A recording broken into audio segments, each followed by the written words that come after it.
Hello friends, welcome back. कैसे हो आप सब? आई होप आप सब अच्छे होंगे और आप सबकी पढ़ाई भी अच्छी चल रही होगी। तो प्यारे विद्यार्थियों, कक्षा 10 अर्धवार्षिक परीक्षा के पेपर सॉल्यूशन की सीरीज में हमने गणित, विज्ञान और सामाजिक विज्ञान के पेपर को बहुत अच्छे से सॉल्व करवा दिया है।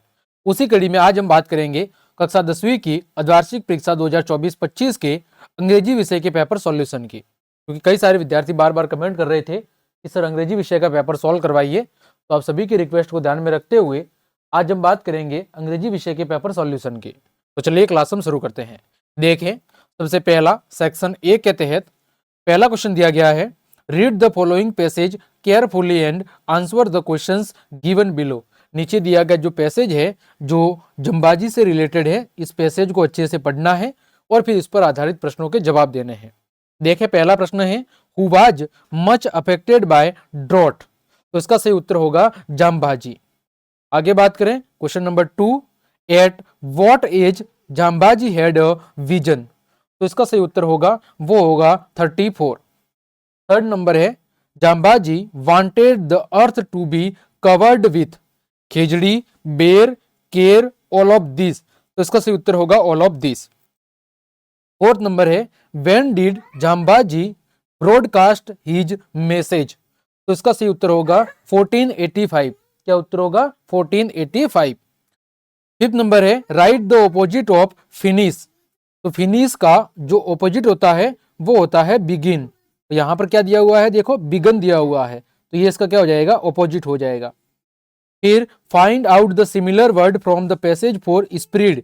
स्प्रीड का मतलब होता है फैलाना, तो इसका जो समानार्थी शब्द है वो होगा ब्रॉडकास्ट। क्या होगा? ब्रॉडकास्ट होगा। यहां पर दिया हुआ है ब्रॉडकास्ट। क्या दिया हुआ है? यहां पर ब्रॉडकास्ट दिया हुआ है। आगे बात करें क्वेश्चन नंबर 2 की, read the following passage and answer the questions given below. आपके सामने यहां there was a young student archer, यहां से लेकर एक बहुत बड़ा पैसेज दिया हुआ है यहां तक।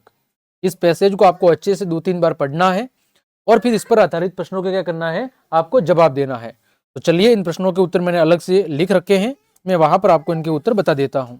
देखो, पहला प्रश्न था कि हु वाज द गुरु।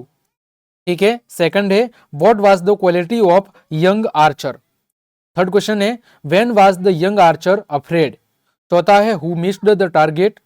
पांचवा है, when did the young archer shout. 6 number है, write the similar word from the passage gulf. और 7 नंबर है, write the opposite word from the passage depart. देखें इनके उत्तर। पहले क्वेश्चन का answer, the guru was about 70 years old. पहला प्रश्न क्या था कि जो गुरु है उसकी आयु कितनी थी? तो उसकी जो आयु थी वो 70 साल थी। दूसरा प्रश्न था कि what was the quality of young Archer.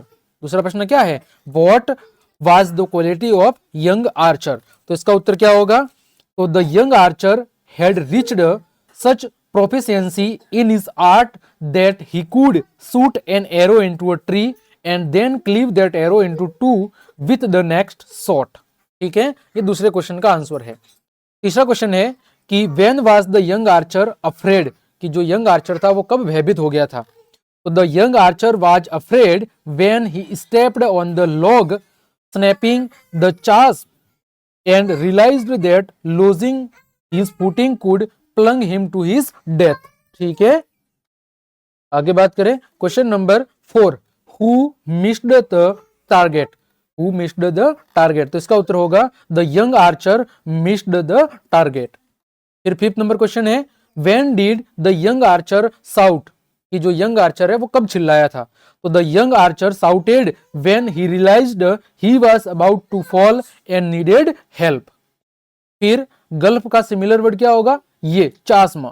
और ऑपोजिट वर्ड किसका? डिपार्ट का। डिपार्ट का ऑपोजिट वर्ड होगा रिटर्न। क्या होगा? रिटर्न होगा। तो ये था आपके दूसरे प्रश्न का सॉल्यूशन। आगे बात करें क्वेश्चन नंबर 3 की। क्वेश्चन नंबर 3 आपके सामने क्या दिया हुआ है? प्रश्न देखें कि imagine that you are the captain of your school volleyball team. आप अपने आप को अपने विद्यालय की वॉलीबॉल टीम का कप्तान मानते हुए you want to take part into the district level tournament to be held in the Maharana Pratap secondary school Beawar. आप जिला स्तरीय जो tournament Maharana Pratap secondary school Beawar में आयोजित होने वाला है उसमें आप भाग लेना चाहते हैं। Write an application to the principal of your school requesting him to allow you to take part in the tournament. इसलिए अपने प्रधानाचार्य अथवा प्रिंसिपल को एक एप्लीकेशन लिखनी है जिसमें ये रिक्वेस्ट करनी है कि वो भी उन्हें यानी उनकी टीम को उस टूर्नामेंट में भाग लेने के लिए अनुमति दे, है ना। यानी अनुमति हेतु अपने प्रिंसिपल को एक एप्लीकेशन लिखना है। और अथवा में क्या दिया हुआ है कि आपका नाम सीमा है, write an email to the editor of the newspaper complaining about insanitary condition in your locality, कि आपको एक अखबार का जो संपादक होता है उसको ईमेल लिखना है आपकी बस्ती के अंदर जो गंदगी फैली हुई है उस संबंध में ध्यान आकर्षित करवाने हैं। तो ठीक है, तो देखिए इसका सॉल्यूशन अलग से मैंने लिख रखा है।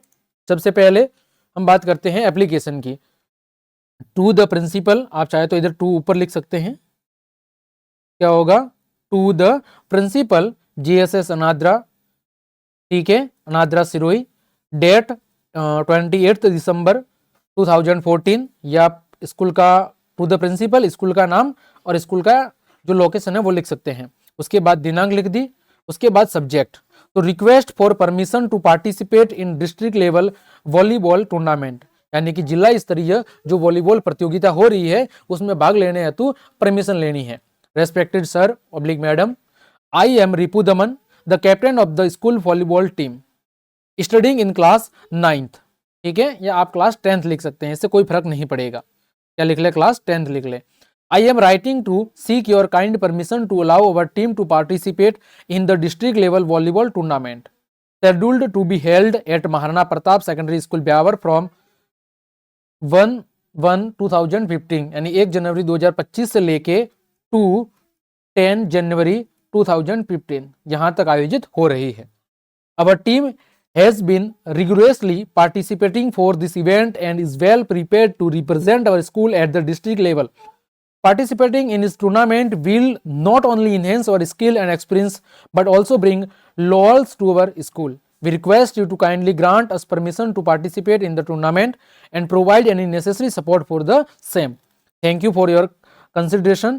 Yours sincerely, Ripu Daman, Captain, School Volleyball Team, Class 10th, GSS अनाद्रा।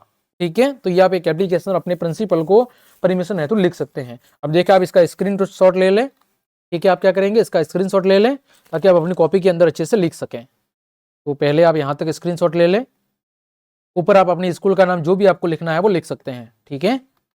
अब देखिए यहाँ से आपको यहाँ तक स्क्रीनशॉट लेना है पूरा, ये स्क्रीनशॉट ले लें आप एक बार, और ये लास्ट में ये लिखना है, योर सिंसियरली, आपका नाम, आप क्या है, कैप्टन है स्कूल को वॉलीबॉल टीम के, और आपकी स्कूल का नाम लिखना है, ठीक। इसके अथवा में क्या दिया हुआ था, आपको किसी एक अखबार के संपादक को ईमेल लिखना था आपकी बस्ती में फैलने वाली गंदगी के बारे में जागरूकता के लिए या उनकी नज़र में लाने के लिए, ताकि वो सरकार तक बात पहुंच सके। तो देखें, टू किसको लिख रहे हैं ईमेल, तो एडिटर @राजस्थान पत्रिका.com, राजस्थान पत्रिका के एडिटर को हम ये ईमेल लिख रहे हैं। सब्जेक्ट क्या है, complaint regarding insanitary conditions in our locality, आपकी बस्ती के अंदर जो गंदगी फैली हुई है उसके संबंध में शिकायत करने बाबत। Dear editor, I hope this message find you well. I am Seema, a resident of Revdar tehsil, and I am writing to bring to your attention the alarming insanitary conditions in your area, in our area. For the past several months, we have been facing significant issues related to poor sanitation, including uncollected garbage, overflowing sewage, and stagnant water, which have become breeding ground for mosquitoes and other pests. This situation poses serious health risk to the residents, especially children and the elderly. Despite multiple complaints to the local municipal authorities, the problem remains unaddressed. We urge you to highlight this issue in your esteemed newspaper to bring it to the notice of the concerned authorities and expedite necessary actions for improvement. Thank you for your attention to this matter. Sincerely, Seema, Mahavir colony, Revdar Sirohi, और आपके mobile number last में लिख देने हैं, ठीक है। तो ये आपके ईमेल लेटर था, किसको, अखबार के संपादक को। आप इसका स्क्रीनशॉट भी ले लें, यहाँ तक पहले ले लें आप स्क्रीनशॉट इसका, चलिए यहाँ तक ले लें, और उसके बाद आपका ये वाला भाग का और ले लें, ये हो गया आपका ईमेल लेटर, ठीक। आप चाहे तो इसमें थोड़ी कमी पेशी कर सकते हैं, थोड़ा बहुत कम लिखना है तो कुछ चीज़ें लाइन हटा सकते हैं। आगे बात करें क्वेश्चन नंबर 4 की। क्या लिखा हुआ है क्वेश्चन नंबर 4 आपका कि right a story with the help of the given outlines in about 80 words. जो नीचे आउटलाइन दी गई है उनकी मदद लेते हुए आपको लगभग 80 शब्दों में स्टोरी लिखनी है। ठीक है, give the title and moral to it. साथ ही साथ इन आउटलाइंस के लिए आपको एक टाइटल यानी शीर्षक लिखना है और इसका मोरल क्या है, शिक्षा क्या मिलती है, वो भी आपको लिखनी है। ठीक है, तो देखें इसका उत्तर क्या होगा। इसका टाइटल होगा द रोटन एप्पल, मतलब सड़ा हुआ आम। इसने ठीक ही कहा है, एक सड़ा हुआ आम सारे टोकरी को क्या कर देता है, गंदा कर देता है। तो यहां पर द रोटन एप्पल की एक सड़ा हुआ जो सेब है वो पूरे टोकरी को खराब करने की क्षमता रखता है। तो एक सड़ा हुआ सेब। देखें, once a good boy fell into bad company and began to disobey his father's advice despite numerous warnings to shun the wrong friends, all efforts went in vain. His father decided to teach him a lesson. He brought a basket of apples and placed them in an almirah, noticing one rotten apple among them. The next day, the boy saw that all the apples had turned rotten. ठीक है, तो इसका moral क्या है कि one bad influence can spoil everything, कि एक बुरी आदत सभी अच्छी चीजों को खराब कर सकती है। और अथवा में क्या दिया हुआ है, द क्लेवर कैप सेलर, एक बुद्धिमान टोपी विक्रेता। A cap seller travelled from place to place with bag of caps. One hot afternoon he rested under a tree filled with many monkeys. While he slept, the monkeys climbed down and took all the caps, leaving his bag empty.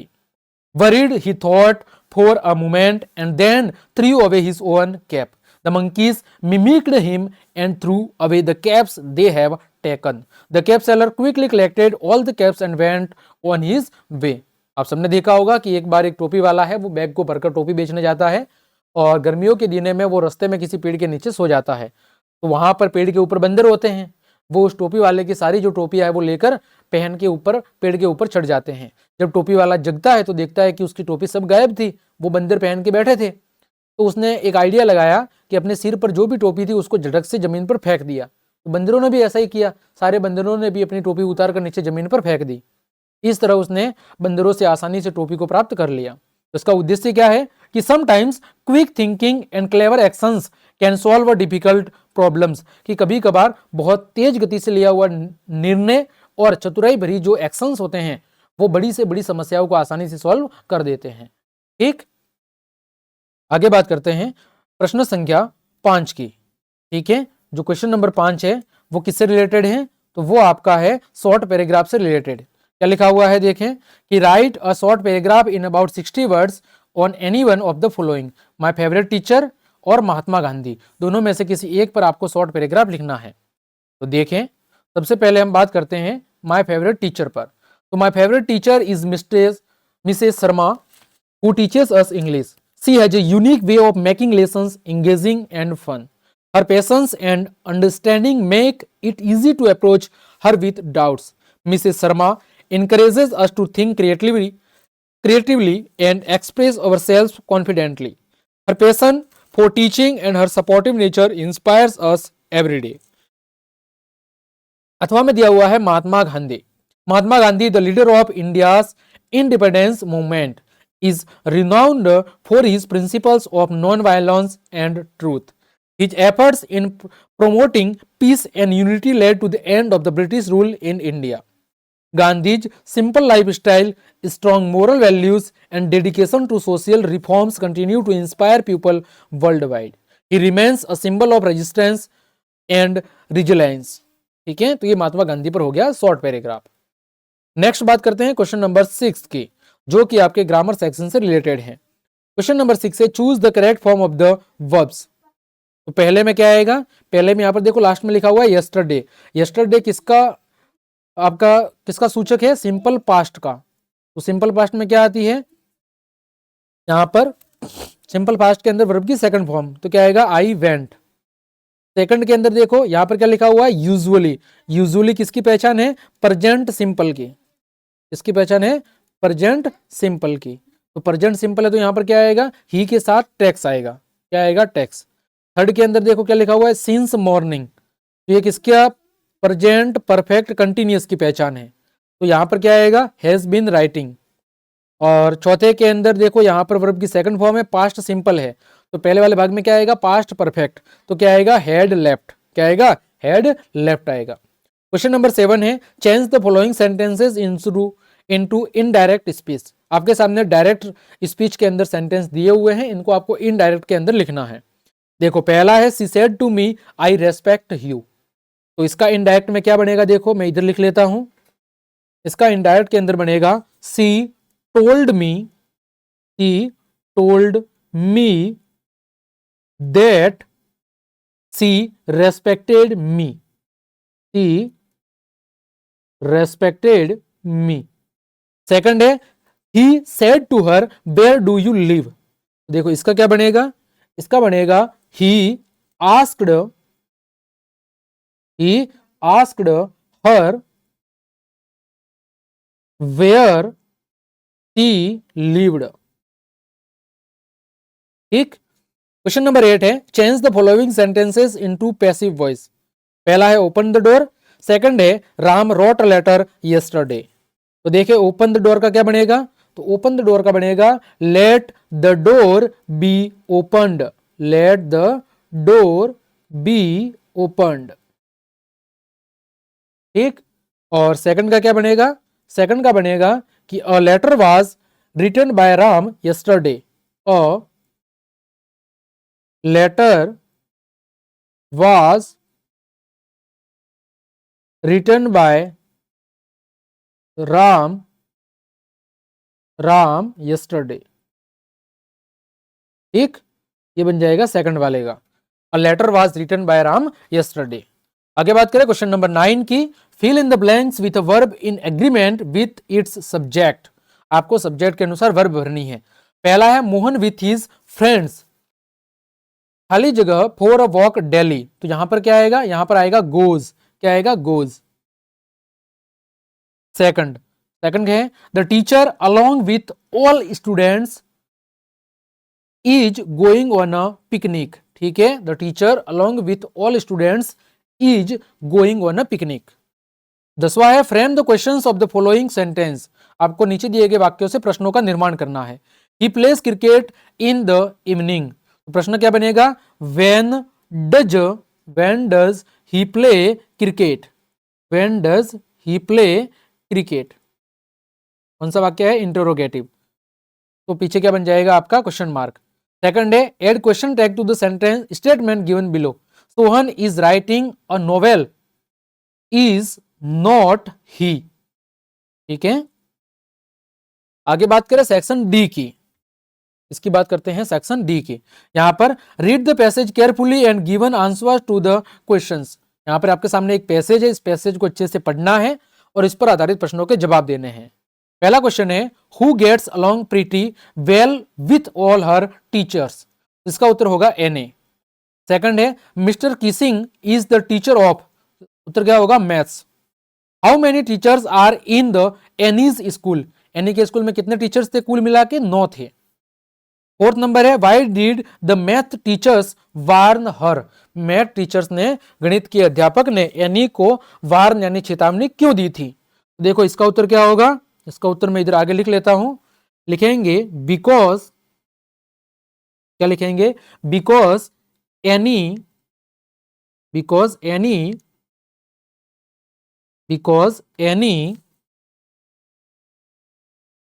Talked too much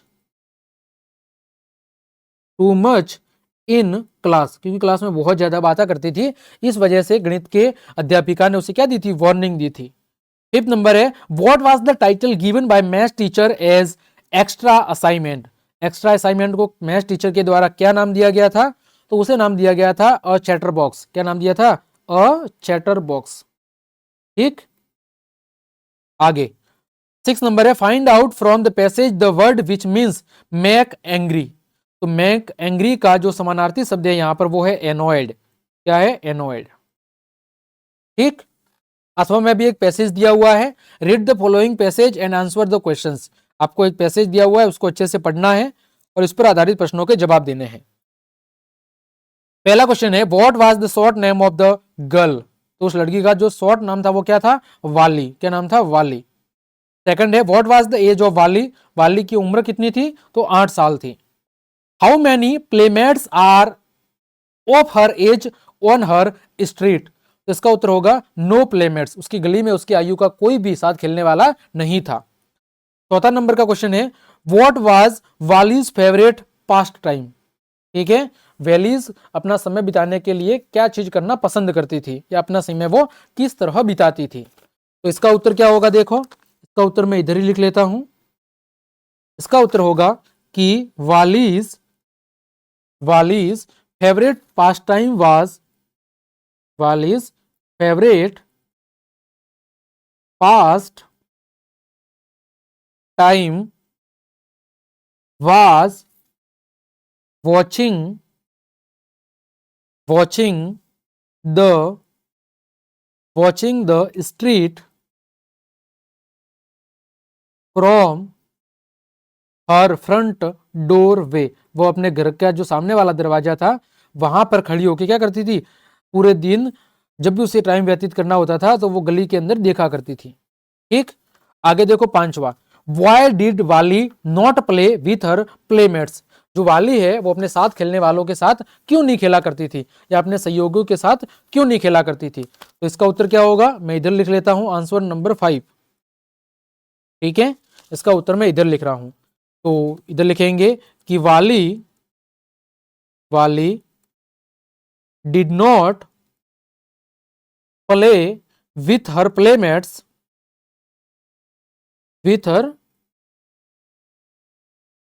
playmates because, क्योंकि there were no children of her as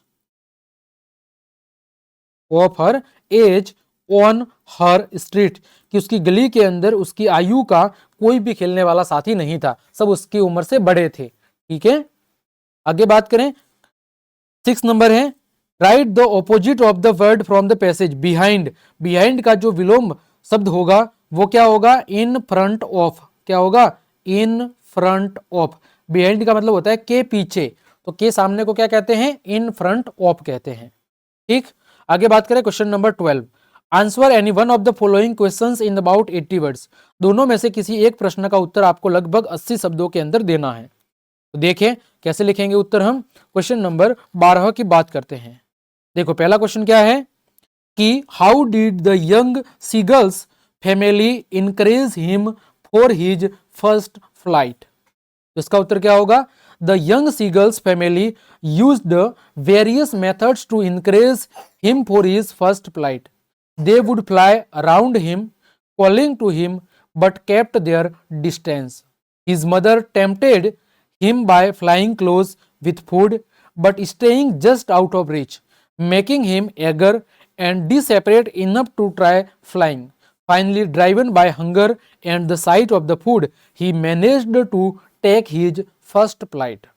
ठीक, और अथवा वाला प्रश्न क्या था कि what are the stories about the discovery of tea, चाय की खोज के पीछे कहानी क्या है। तो देखें there are several stories about the discovery of tea, one popular tale is that of the Chinese emperor Shen Nung who accidentally discovered tea when some tea leaves blew into his pot of boiling water, another story is about a Buddhist monk Bodhidharma who in his quest to stay awake during meditation chewed on tea leaves and discovered their invigorating properties. These stories reflect the cultural significance and legendary origins of tea। ठीक है, तो ये था आपके 12वें प्रश्न का उत्तर। आगे बात करते हैं क्वेश्चन नंबर 13 की। देखें पहला प्रश्न है What proofs are given by Lomov to claim for Oxen Meadows, इसका उत्तर क्या होगा कि Lomov claims that Oxen Meadows belong to his family by presenting historical documents and records that show the meadows were given to his family's ancestors by the court. He argues that his family has had legal ownership over the land for generations and uses this evidence to assert his rightful claim। ठीक, इसके बाद अथवा में दिया हुआ है draw a character sketch of Natalya. तो Natalya is a strong wild and assertive young women. She is intelligent and articulate, often engaging in heated debates with Lomov. Despite her strong personality, she is also sensitive and caring, especially towards her family. Natalia's determination and tenacity are evident in her interactions, making her a memorable and dynamic character in the story. तो ये हो जाएगा Natalya के बारे में। आगे बात करें क्वेश्चन नंबर 14 की। Where did Gautam Buddha give his first sermon? तो Gautam Buddha gave his first sermon at Sarnath in Banaras. Second है what happened when the box was opened? So when the box was opened, Midge the otter jumped out and ran all around the room, exploring its new environment with great curiosity and excitement. Third number है why did the postmaster send money to Lencho? So the postmaster sent money to Lencho out of sympathy and a desire to keep Lencho's faith in God alive. He collected money from his colleagues and himself to help Lencho, who believed that God would provide the money he needed. आगे बात करें question number 15 की। What does the poet say about Belinda and her friends' bravery? The poet describes Belinda as being extremely brave, comparing her to a barrel full of bears. Her friends Ink and Blink are so brave that they chase lions down the stairs, and Mustard is compared to a raging tiger. However, Custard the dragon is depicted as the opposite, always crying for a nice, safe cage. Second number है why does the poet write about the bravery of Belinda and her friends? So the poet contrasts the bravery of Belinda and her friends with Custard's apparent cowardice to highlight the irony that despite being a dragon, Custard is not brave like the others. अथवा में दिया हुआ है, जो आपकी अथवा में poem है उसका पहला प्रश्न है what does the poet tell Georgie? The poet tells Georgie that no young man will ever love her solely for who she is if he is interested only by the beauty of her honey colored hair. Second है what is the possession of the year? The poet indicates that Georgie's beautiful honey colored hair captivates young men, but it also becomes a barrier preventing them from seeing and loving her true self. आगे बात करें question number 16 की। Answer any two of the following questions in about 20 words. First number है how can a Bengal tiger be identified? So a Bengal tiger can be identified by its orange coat with black strips and powerful majestic appearance. Second number है why does Amanda wish to be alone in a sea? Amanda wishes to be alone in a sea to escape from the constant nagging and find peace and freedom. Third है what is the message of the poem The Trees? So the poem The Trees conveys the message of the importance of trees and nature's desire to break free from human confinement. आगे बात करें question number 17 की। देखिए question number 17 क्या था आपका। यहां तक हमने 13 नंबर डिस्कस कर लिया, 14 कर लिया, 15 कर लिया, 16 कर लिया। Question number 17 choose the correct answer. देखें पहला है हु केम टू मैरी भोली, ठीक है कि भोली से शादी करने के लिए कौन आया था, तो इसका उत्तर होगा बिशंबर नाथ। क्या होगा? बिशंबर नाथ। दूसरे में what was the name of the scientist, वैज्ञानिक का नाम क्या था? ग्रिफिन। थर्ड है how much money did Hari Singh steel from under the matters, तो इसका उत्तर होगा 600 रुपीज। ठीक, आगे बात करें क्वेश्चन नंबर 18 की। Right any one of the following questions in about 80 words. पहला है draw a character sketch of Anil. Anil is a kind hearted and trusting young man who works as a freelance writer. Despite his modest earnings, he is a generous and willing to be help others, including Hari Singh, a young thief. Anil's trust and affection for Hari transform the boy, who eventually decide to mend his ways. Anil's influence shows the power of kindness and trust in changing people's lives. Second number अथवा में दिया हुआ है, what was the role of education in Bholi's life? Education played a transformative role in Bholi's life. Initially shy and considered simple, Bholi gained confidence and self-worth through her schooling. Her teachers' encouragement and the knowledge she acquired empowered her to stand up for herself, reject an unfair marriage proposal, and envision a future with dignity and independence. आगे बात करें question number 19 की. First number है, what was Horace Denby like to collect? Horace Denby likes to collect rare and expensive books. Second number है, what do books teach in the 20th century? The books in the 20th century teach knowledge, values and critical thinking. Third है, how does Mr. Harriot treat the dog? Mr. Harriot treats the dog with care, patience and medical expertise. तो प्यारे विद्यार्थियों, इस तरह आज की इस class में हमने कक्षा 10 इंग्लिश विषय के हाफ ईयरली एग्जाम पेपर के क्वेश्चन नंबर 1 से लेकर क्वेश्चन नंबर 19 तक सभी के सॉल्यूशन बहुत अच्छे से जान लिए हैं. उम्मीद करता हूं सभी क्वेश्चंस के आंसर आपको अच्छे समझ में आ गए होंगे. तो क्लास देखने के लिए आप सभी का धन्यवाद. यदि आपको मेरी क्लास और ये मेहनत पसंद आई है तो फिर लाइक, कमेंट, शेयर और सब्सक्राइब जरूर करें. मिलते हैं अगली क्लास में. तब तक के लिए आप सबको जय हिंद, जय भारत.